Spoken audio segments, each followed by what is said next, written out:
এক সময় একটি শান্ত বনে ফিনলে নামে একটি চালাক শিয়াল এবং অলিভার নামে একটি বন্ধুত্বপূর্ণ কুকুর বাস করত। তাদের পার্থক্য সত্ত্বেও ফিনলে এবং অলিভার দ্রুত বন্ধু হয়ে ওঠে। তারা তাদের দিনগুলি বন অন্বেষণে, প্রজাপতির পিছনে ছুটতে এবং তাদের দুঃসাহসিক কাজের গল্পগুলি ভাগ করে কাটিয়েছিল। একদিন তারা একটি রহস্যময় গুহায় হোঁচট খেয়েছিল।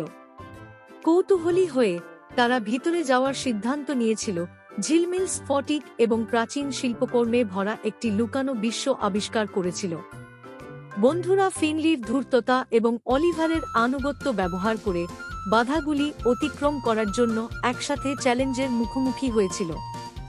ঋতু পরিবর্তনের সাথে সাথে তাদের বন্ধন আরও গভীর হয়। ফিনলে অলিভারকে স্টিলথের শিল্প শিখিয়েছিল এবং অলিভার ফিনলেকে ফেচ খেলার আনন্দ দেখায়।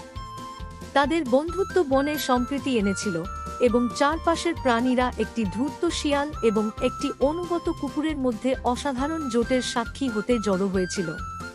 এক শীতে একটি প্রচণ্ড ঝড় আঘাত হানে, জঙ্গলকে বরফের চাদরে ঢেকে দেয়। ফিনলে এবং অলিভার আশ্রয়কেন্দ্র তৈরি করতে এবং সম্পদ ভাগাভাগি করতে প্রাণীদের সমাবেশ করেছিলেন। টিমওয়ার্ক এবং বন্ধুত্বের মাধ্যমে তারা ঝড় মোকাবেলা করেছে এবং আগের চেয়ে শক্তিশালী হয়ে উঠেছে।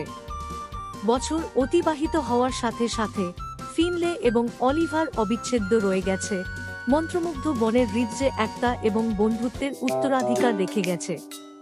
তাদের গল্পটি একটি কিংবদন্তি হয়ে ওঠে, সবাইকে মনে করিয়ে দেয় যে সত্যিকারের বন্ধুত্বের কোন সীমা নেই, এমনকি একটি চতুর শিয়াল এবং একটি অনুগত কুকুরের মধ্যেও।